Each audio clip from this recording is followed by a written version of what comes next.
Manuel, bienvenido al podcast. Gracias por tomarte esta mañana para hablar conmigo algunos minutos. Vamos a hablar sobre salud, particularmente salud en hombres. Y quería empezar preguntándote por tu salud. ¿Cómo estás ahí tú? Hace un año de cambios intensos Mm. en distintas dimensiones. ¿Cómo estás ahí tú? Bien, bueno, un gusto estar acá, muchas gracias por la invitación. Eh, Estoy bien, me siento bien. La salud, bueno, tiene hartas maneras de comprenderse y comunicarse y clasificarse. Y últimamente creo que la visión de la salud tiene que ver para mí con que es una capacidad biológica o una fuerza que tiene que ver con un objetivo, ¿no es cierto? Entonces, muy distinto, para el objetivo que me planteo actual, mi salud está respondiendo. Entonces, como que ahí creo que hay un equilibrio en el fondo, hay una coherencia con algunas cosas que puedo medir, por ejemplo, en mi biología, o sensaciones, o mi capacidad de descansar, de actuar, con lo que requiero hoy día. ¿Cachai? Que es ser padre, ser pareja, operar en un trabajo, algunos negocios, comunicar, conversar. Y en este momento como que funciono. Y no tengo más carga de la que puedo solucionar, por así decirlo. Mira, qué interesante pensar en la salud como algo funcional a los requerimientos del momento de la vida que uno está atravesando. No Claro, lo bueno, había. esa es una definición relativamente moderna de un autor que se llama Peter Sterling, que es un neurocientífico y que habla de la capacidad biológica de adaptarme a los cambios en la demanda.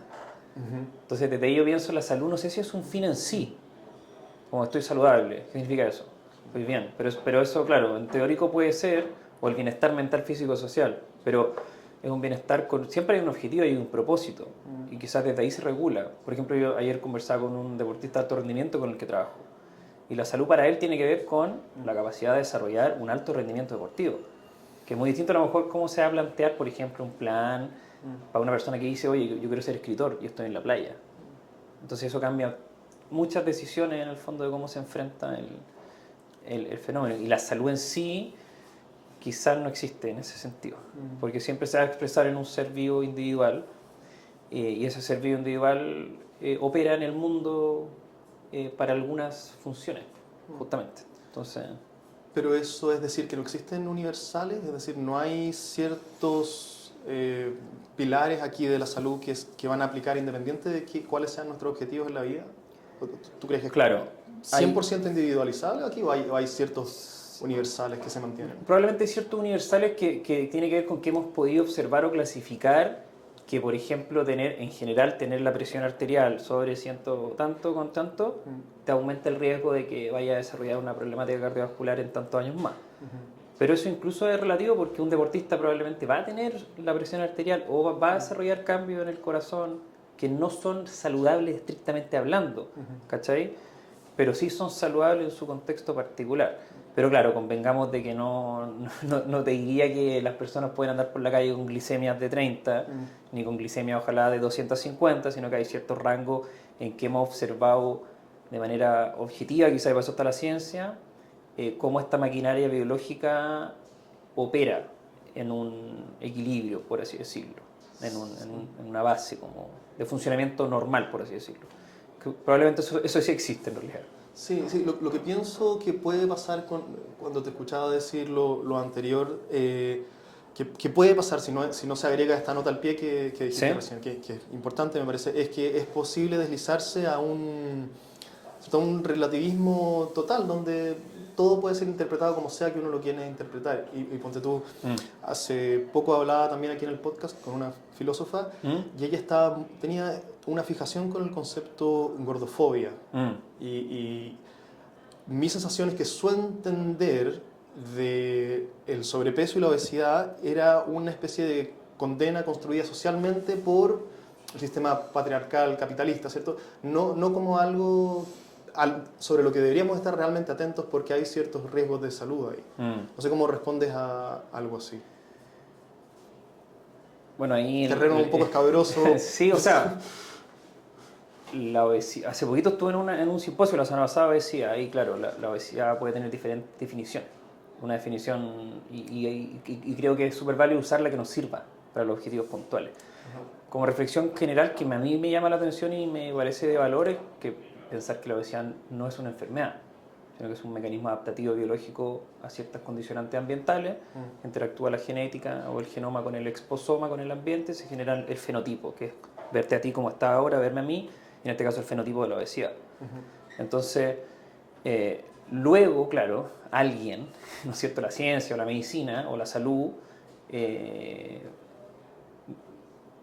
dice, se dicta, y digo, la acumulación de grasa o la relación grasa-músculo puede ser patológica porque puede tener problemáticas para la salud. Y de alguna manera el diagnóstico como que es la creación de la enfermedad finalmente, que claro, es útil y ojalá que sea siempre útil, ¿cachai? Entonces yo últimamente veo la salud como muy así, como nos sirve o no nos sirve, en qué términos nos sirve hablar de obesidad. Y eso también luego en la práctica médica individual va a depender de la persona. Hay personas que le es más útil que le hablemos de una u otra manera y puede haber ahí precisión dialéctica en cuanto a mecanismos que activen en esa persona respuestas que le sirvan para que, porque claro, una persona como... Y lo mismo que decía antes, como tiene sentido, ¿para qué quiero bajar de peso o dejar de tener obesidad? ¿Por el hecho de tener un peso normal o ser normopeso o ser eutrófico? No creo que sea un objetivo demasiado relevante por sí mismo, sino que siempre puede estar sujeto, por así decirlo, a un objetivo humano más trascendental, a un propósito. Porque un sumo, su peso es parte de su propósito y en ningún caso va a ser patológico ahí, si somos estrictos en la salud también individual de la percepción y la autopercepción. Pero bueno, pero a nivel macro también tenemos que hacer estas clasificaciones que nos entregan información que parece ser útil. Hablemos sobre hormonas un poquito, sin volvernos quizás demasiado técnicos, porque yo también me voy a marear. ¿Qué son las hormonas? ¿Qué es una hormona? Una hormona es una sustancia química de señalización que se ha observado en todos los animales o los organismos pluricelulares.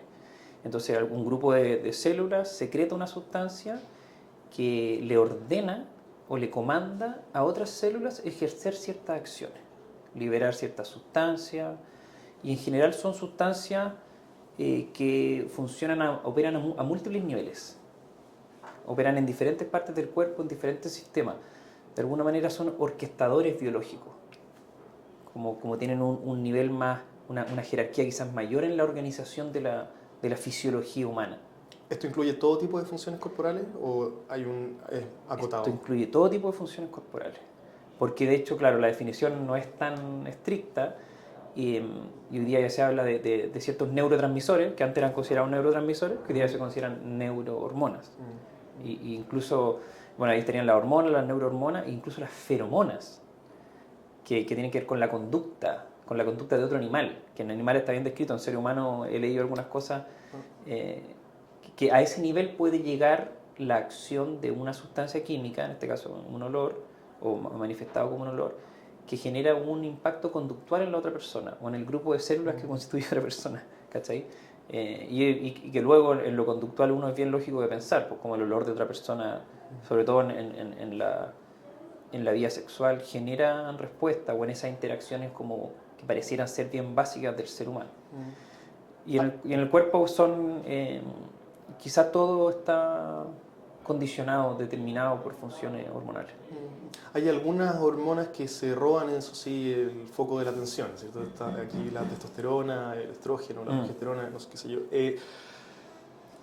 ¿Cuáles hormonas, por qué tienen, quizás primero, por qué hay ciertas hormonas tienen una carga especialmente masculina y otras especialmente femenina? ¿Tiene que ver con el nivel, con su abundancia en un organismo masculino y femenino? ¿O claro, con qué? sí, sin duda. Las hormonas son secretadas por glándulas, por ciertas partes del cuerpo que son glándulas endocrinas, que se llaman. Por ejemplo, la tiroides, que secreta hormonas tiroides, o alguna glándula que está en el cerebro.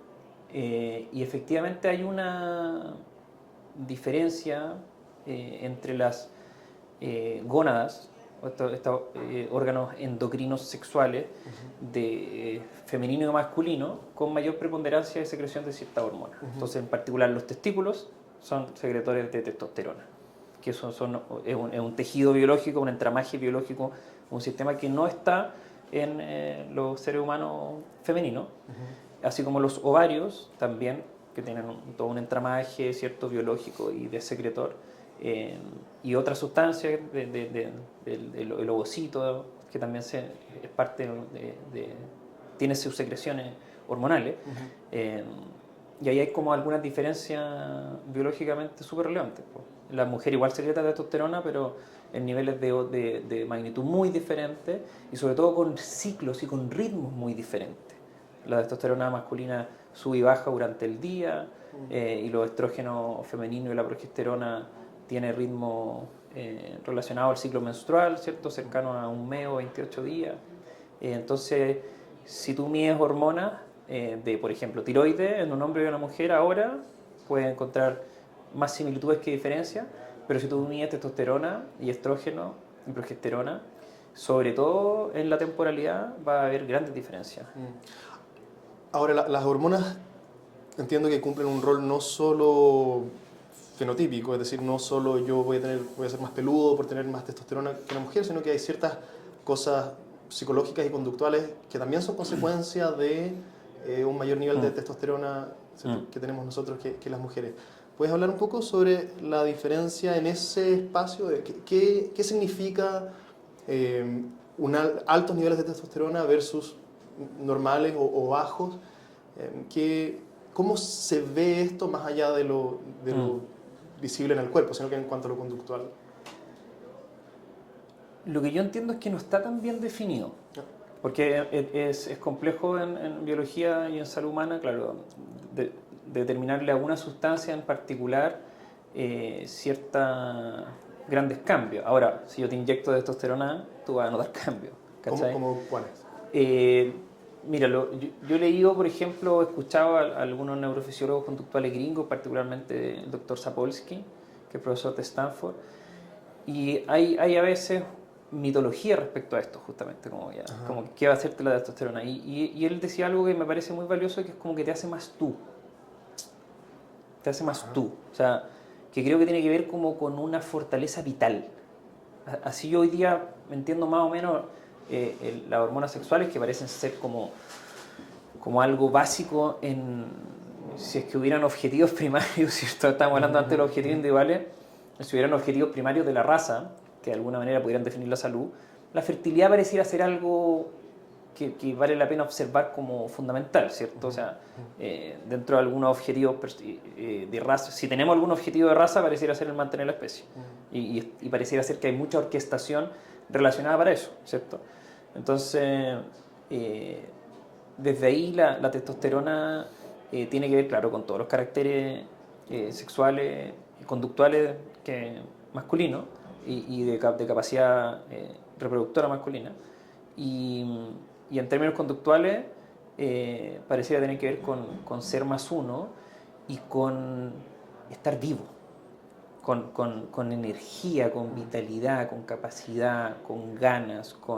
Entonces puede tener muchos correlatos en diferentes niveles fisiológicos y no tengo todas las herramientas para hablar de cada una de ellas, pero creo que eso es algo como central.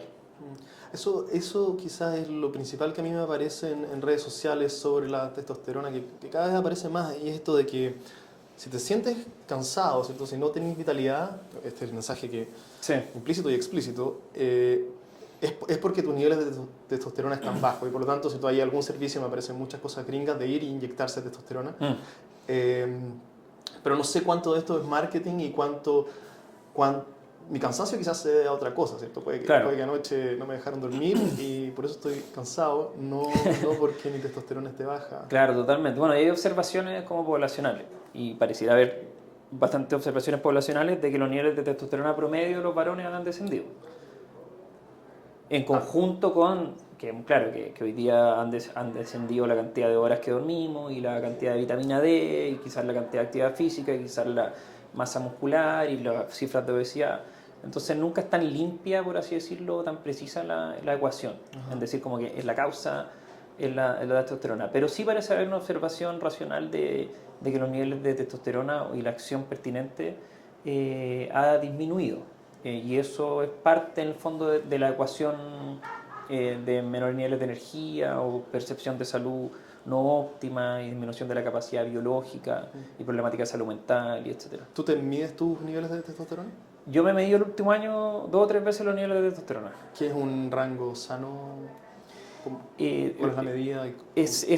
La ecuación tampoco es así tan simple y lineal, porque uno puede medir testosterona total, testosterona libre, que es la testosterona que no está unida a proteínas transportadoras y que finalmente actúa, y la proteína transportadora de andrógenos. Esos son como un panel básico hormonal masculino, y probablemente medir la glicemia, y medir la insulina, y medir la hemoglobina glicosilada, y medir la hormona esteroidea, y medir la vitamina D, y medir la vitamina B12, son tan relevantes también en la ecuación, porque la interacción es siempre así, siempre multifactorial.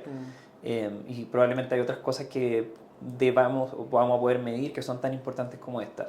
Y claro, y la testosterona tiene ciertos niveles mínimos, máximos, o mínimos que se ha observado como de normalidad. Y la deficiencia, claro, se considera sobre cierto número, y por supuesto el rango de normalidad es amplio, ¿no es cierto? Por lo tanto, uno puede pensar para ciertas características individuales o en ciertas interacciones cuál va a ser el óptimo. Y eso es no tan simple de determinar tampoco. Pero desde ahí es que yo te decía que la observación como poblacional viene siendo que los niveles promedio han descendido. No es una bala de plata entonces, como parece ser promovida muchas veces la testosterona. O eso es lo que yo leo, sobre todo sobre muchas figuras influyentes en Estados Unidos que hablan sobre salud en público. Parecen posicionarla como algo de lo que uno debería estar extremadamente preocupado de mantener en un nivel sano. Yo creo que es algo muy relevante. Es algo relevante. Bueno, ¿Cómo están tus niveles? Te pregunto. Normales, normal alto. ¿Y has hecho algo para mantener? Claro, o sea, yo hice una medición inicial que tenía un valor y claro, después suplementación de cierta molécula o nutriente, el zinc, por ejemplo, pareciera tener una determinancia en la formación. Si uno estudia como la secreción endógena, la actividad física, particularmente la actividad de fuerza, el descanso, el sueño reparador. Y hay otras cosas ahí que podríamos conversar que parecieran afectar directamente la secreción de testosterona.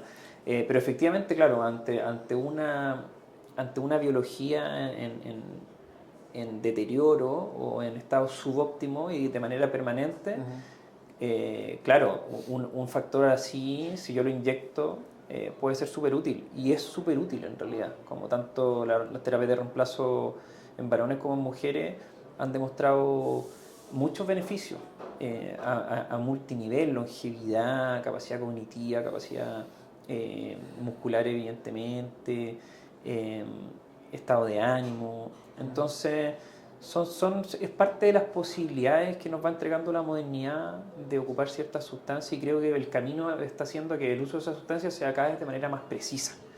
Es como por ejemplo la vitamina D. Si yo no tomo sol, lo ideal es que tome sol, pero me puedo suplementar si es que tengo deficiencia. Quizás la testosterona pudiéramos verla así también. O sea, si yo hago lo que la testosterona más o menos dicta en cuanto a fisiología y naturaleza para tener niveles normales, voy a tener niveles normales. En contexto que eso no ocurre, a lo mejor la suplementación, sobre todo en ciertas etapas de la vida, puede ser interesante y puede ser creativo.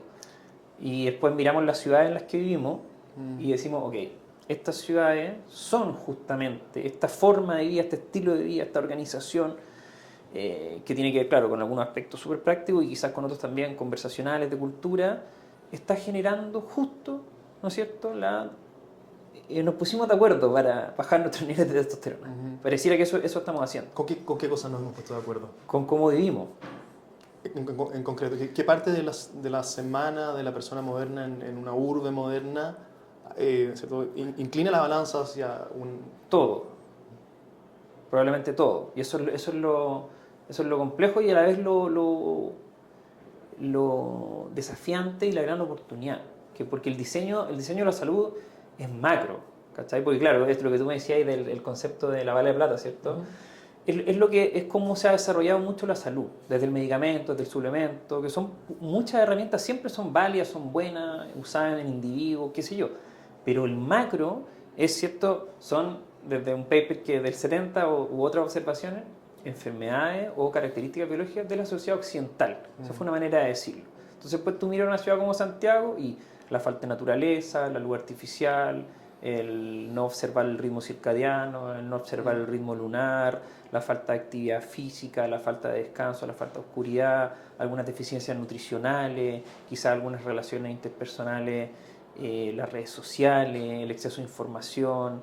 O sea, es como si nos hubiéramos puesto de acuerdo. Nos pusimos de acuerdo, de hecho, y que trae cosas muy beneficiosas. Tenemos comida todos los días, ¿no es cierto? No nos vamos a morir por frío en general la mayoría de las personas.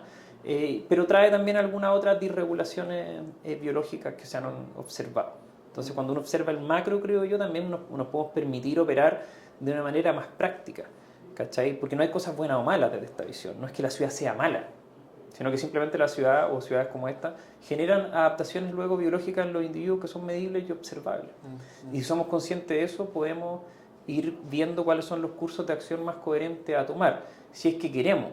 Y parece que queremos porque, claro, efectivamente la salud o la mala salud de la población nos parece importante. O sea, no queremos que haya suicidio en adolescentes, no queremos que las personas se sientan débiles, no queremos que disminuya la fertilidad, no queremos que las personas lleguen aisladas y solas al final de la vida y sin poder moverse, no queremos gastar plata más solamente en diálisis y en repercusiones de esta forma de vivir, sino que imaginemos el futuro siendo usando los recursos de forma bien creativa. Aquí, como yo lo veo, es que hay dos lados, dos caras de la moneda o dos lados de la conversación que es cierto que se tocan, pero suelen ser abordados de forma independiente cada uno. Por un lado está lo ambiental, ¿cierto? Que tiene que ver con políticas públicas y cómo el Estado ¿cierto? Organiza sus recursos para proveer un cierto tipo de vida a la población. Y por otro lado está lo individual, que es lo que cada uno de nosotros puede hacer en su semana, ¿cierto? Y en su día para estar más en contacto con la naturaleza, ¿cierto? Todas las cosas que tú dijiste.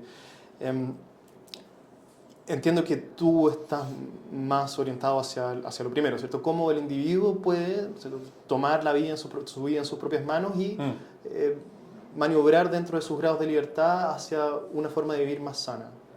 ¿Sí? Yo creo que eso, o sea, yo estoy probado a las dos, creo que, porque las dos se autodeterminan, ¿no es cierto?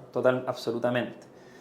Pero depende el lugar de la conversación. Pues si estoy hablando de un individuo, quizás más que observar lo difícil observarlo de manera neutra y decir, ok, con lo que tenemos, ¿qué hacemos? Con lo mejor que hacemos. Y ahí simplemente hay herramientas y hay objetivos y hay herramientas que sirven más o sirven menos. Y eso es súper práctico en términos de salud. Porque si vivo en una ciudad como Santiago, me mido los valores de vitamina D y no tomo sol y te pregunto, ¿tomáis sol? Mira, en este momento tengo este estilo de vida, no voy a tomar sol de manera como tú me planteas, o sí voy a hacerlo solamente el sábado. Perfecto, suplementemos vitamina D en esta.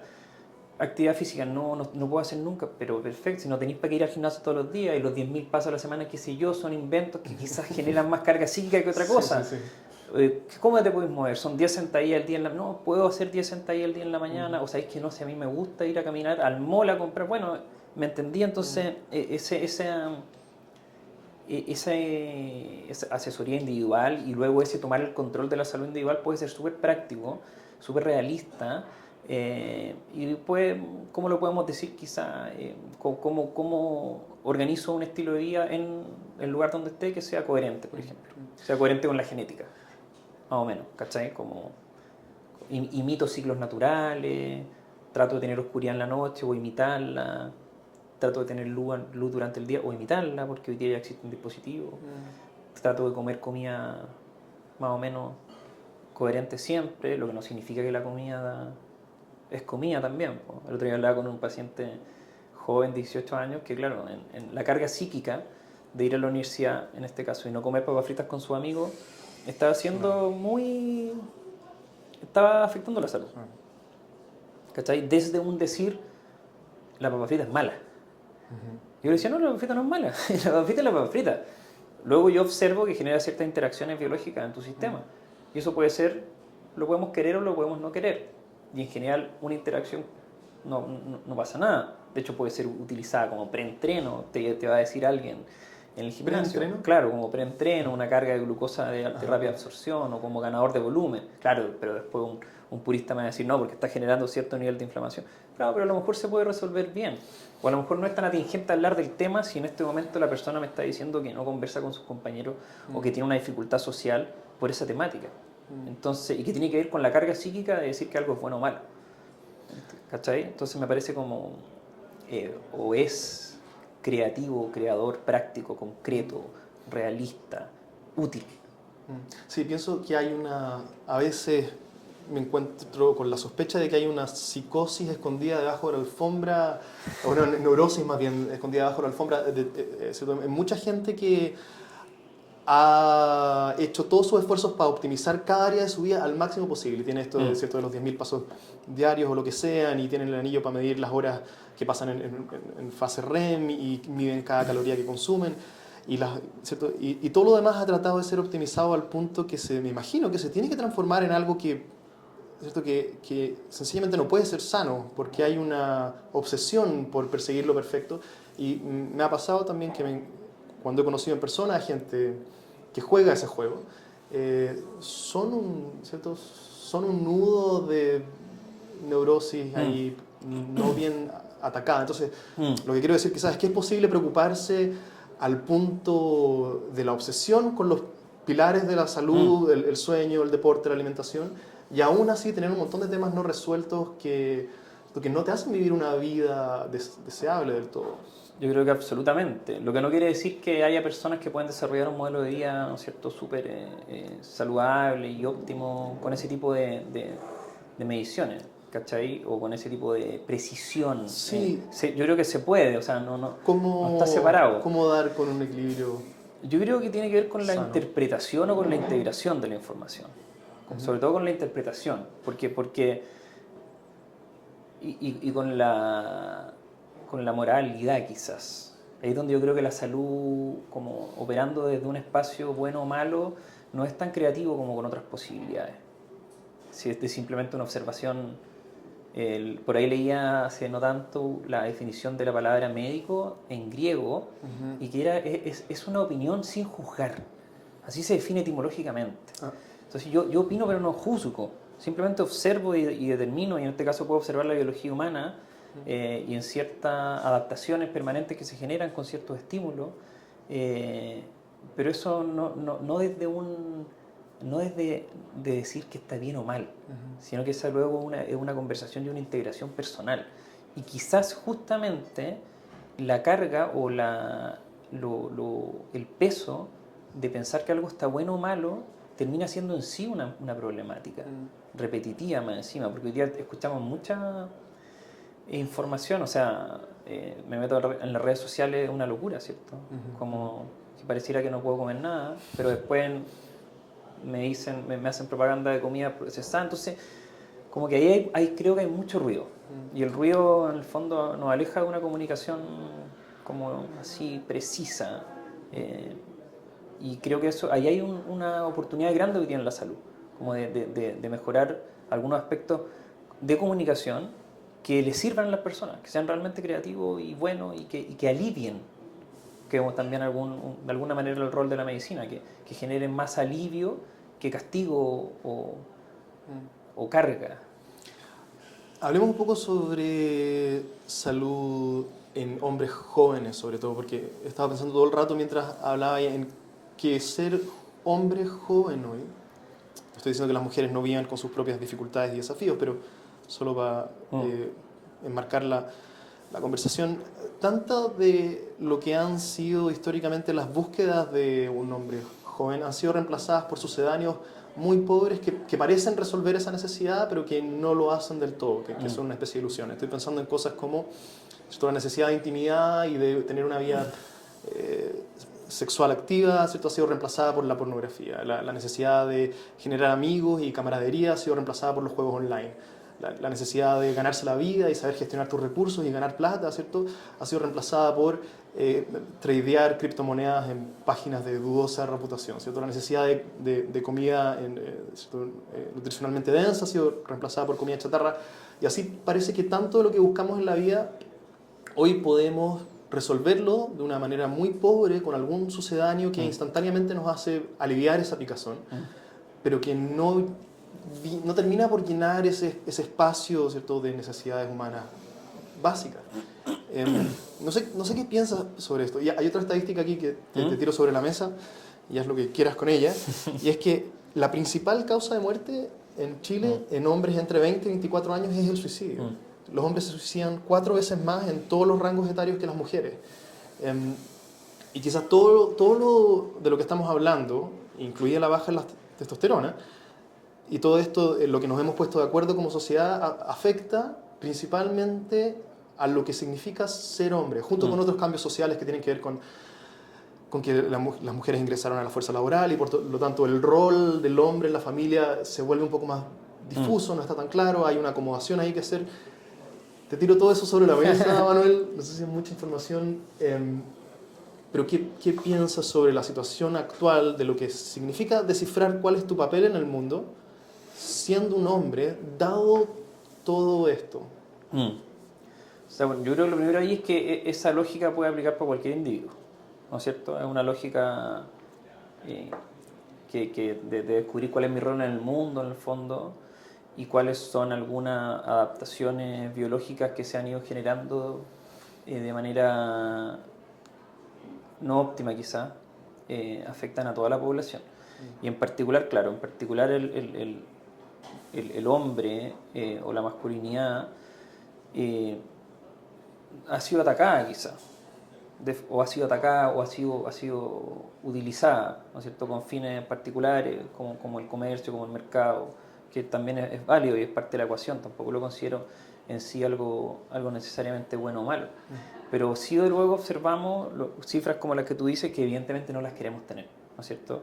Yo no quiero que los jóvenes se suiciden, ¿no es cierto? O no quiero que los hombres tengan depresión, ¿no es cierto? O que haya violaciones, ¿no es cierto? O que haya que la agresividad signifique asesinato o robo o encarcelamiento, ¿cierto? Estas observaciones pareciera que estamos de acuerdo en que no queremos eso yo no quiero eso para mi hijo del futuro, ¿cierto? No quiero eso para los niños que veo en la calle. Entonces, probablemente hay mucho que decir de esto, ¿no es cierto? De comprender cuáles han sido los estímulos que generan ciertas adaptaciones que no son óptimas.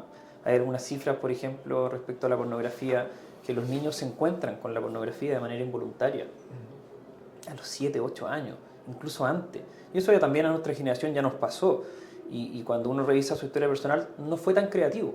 O sea, no fue tan bueno haberme encontrado con pornografía de adolescente, compartirla con otras personas. Genera efectivamente un trastorno quizá o una expectativa respecto al mundo sexual que, más allá de ser bueno o malo, no son realistas y han tenido algún enfoque, tienen el enfoque particular de querer venderme algo. Entonces no sé si son creativos o buenos para la vida. Y lo mismo con todos los modelos de masculinidad que se han creado, que se han promocionado desde el cine, o sea, cómo está construida en el fondo la realidad de lo que significa ser un hombre o no. Y luego está el aspecto individual, que la masculinidad se expresa en cada uno. Y eso también desde los modelos macro a veces cuesta de ser conocido así, ¿no es cierto? Porque el ser hombre o la masculinidad, muchas veces hay harta caricatura de eso, ¿cierto? Sobre todo en redes sociales o en comunicación más masiva. Y sigue ocurriendo en las publicidades que vemos, en las películas que vemos, en a quienes valoramos como de alto valor cultural o social. ¿Qué piensas tú que deberías estar ahí? Si pudieses diseñar, es un poco difícil, Sí. te pongo un aprieto quizás, pero si pudieses diseñar un modelo de... Me voy a apagar. Está helado, ¿no? Se está prendido o apagado todo el tiempo. Ahí lo apagué. Si pudiese diseñar tú la imagen que es puesta en todas las publicidades de internet y en los banners de avisos publicitarios y en el cine y todo lo demás, ¿cierto? La imagen ahí a usar como modelo de lo que deberíamos buscar emular, ¿cierto? Quienes somos hombres y buscamos modelos. ¿Hay algunos pilares ahí caracterológicos o de estilo de vida que se te ocurran como importantes que deberían estar presentes? Yo creo que no hay. Y de eso se trata un poco. No hay un modelo. Si hay cierta observación de lo masculino o lo femenino o la vida, quizás puede estar en la naturaleza, por ejemplo. Pero antes hiciste una crítica a lo que hay. Mm. ¿Qué es lo que está mal con lo que hay, entonces? ¿Qué figuras que has visto publicitadas como modelos a emular de hombres te chocan o te hacen ruido? Y si se te ocurre algo en particular. Yo pienso, quizás te ayudo con un ejemplo que a mí se me viene a la mente, que es esta figura, no sé si te ha parecido Andrew Tate en internet. Sí. Te ha parecido, ¿cierto? Que aquí tenemos una figura, a mi parecer, absolutamente tóxica, pero que le vende una imagen de lo que los hombres deberíamos querer en la vida, sobre todo a hombres jóvenes, vulnerables, sin mucha guía, sin idea de qué hacer. Sí. ¿Cierto? De que aquello que deberíamos buscar en la vida es plata, mujeres, ¿cierto? Y autos deportivos. Sí. Y básicamente de eso se trata aquí el proyecto vital más importante que uno debería tener. Y eso es, a mi parecer, eso es tóxico y psicopático. ¿Hay algo que se te venga aquí sobre quién no es deseable en los modelos de masculinidad que tenemos en la sociedad? Mira, ahí creo que algo que me parece central es la falta de variedad de ese modelo. Exacto, sí. Yo creo que por ahí va. Porque yo no escuchaba mucho a Andrew Tate, pero a mí no me parece tóxico. Como, bueno, da harto ese análisis. Pero creo que puede ser parte de la expresión de la realidad de alguien.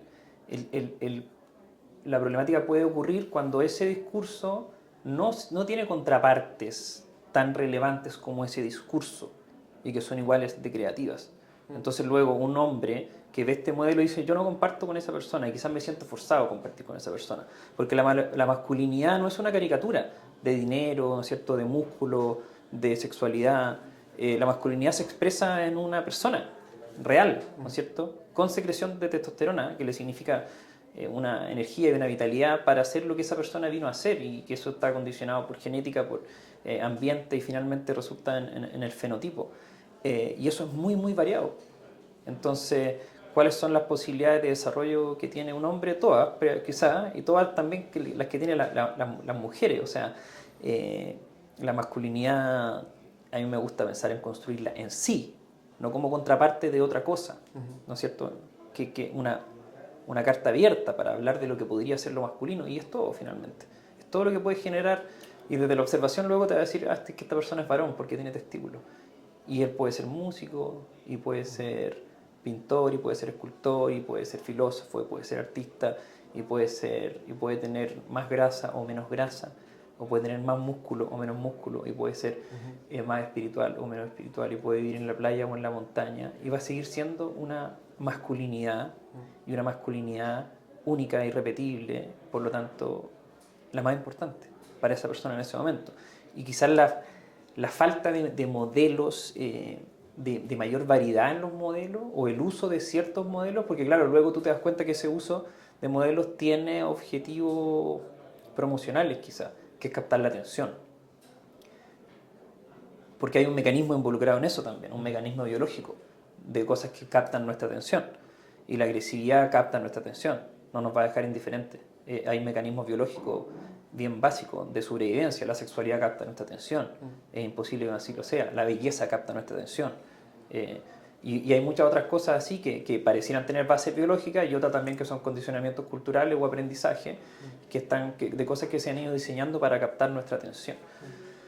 Entonces, por ahí creo que la comunicación masiva o el uso de ciertos modelos genera un desbalance a lo mejor en la imagen, que es lo que realmente me pudiera parecer complejo o necesario de completar entonces, o de actualizar. Sí, yo comparto la crítica, y es parte de lo que estas figuras más mediáticas hacen, es que ellos estrechan lo que deberíamos aspirar a tener en la vida a una lista ultra simplificada, de muy baja resolución de ser humano, y quien no cumple con ese estándar es calificado como un perdedor.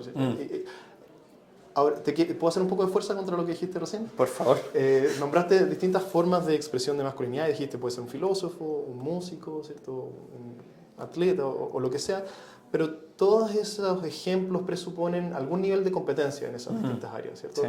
No está el ejemplo en tus masculinidades deseables, alguien adicto a la pornografía, quien no es capaz de levantarse del sofá a hacer que las cosas ocurran en el mundo. Entonces, quizás hay ciertos pilares que sí son universalizables acá. Hay algo por decir sobre volverse competente en algo. Claro. Que a mí, si yo tuviese que pensar en un rasgo que aplicara al concepto de masculinidad, es esta urgencia, quizás, Sí. por sentirse uno capaz de hacer que las cosas pasen en el mundo. Y aquí las cosas pueden ser un listado como el que tú armaste, Claro. ¿cierto? Y mucho más largo, pero me parece que hay algo con esto de volverse competente, de ser capaz. Hay algo ahí que yo lo entiendo en el centro de lo que es la masculinidad. No sé si lo compartes. Sí, yo lo comparto. Claro, la biología propia de la masculinidad tiene que ver con un hacer, parece, o con una fuerza vital. Quizá también tiene que ver con la salud indiferenciada, pero cuando observamos a la mujer que ciclan, sobre todo en la edad adulta, hay características biológicas diferentes, conductuales, en cuanto a los días, por ejemplo. Y todos los días sale el sol. Y todos los días sale el sol, y todos los días sale el cortisol, y todos los días sale la testosterona. Y esto es una repetición biológica masculina desde la adolescencia hasta la muerte. Y se observa así. Y quizás desde antes incluso. Y puede tener que ver con lo que tú dices, con la acción, con el ser yo y con el tener espacio para ser. Claro, ahí es donde decía que hay experimentaciones que al inyectar testosterona, que esto se ha estudiado en simio, más que hacerse de alguna manera, en la conducta se hacen más ellos, más lo que eran. Entonces, es interesante la pregunta porque me lleva a pensar que hay algo que no corresponde quizá a la masculinidad. ¿Cachai? Como quedarse acostado o hacer pocas cosas o no tener gran agencia. Va a ser menos masculino que tener agencia o capacidad para hacer cosas. Y es una interrogante interesante. Pero luego vemos que esas adaptaciones biológicas de hoy que desregulan la hormonalidad parecen relacionarse con problemáticas de ese tipo.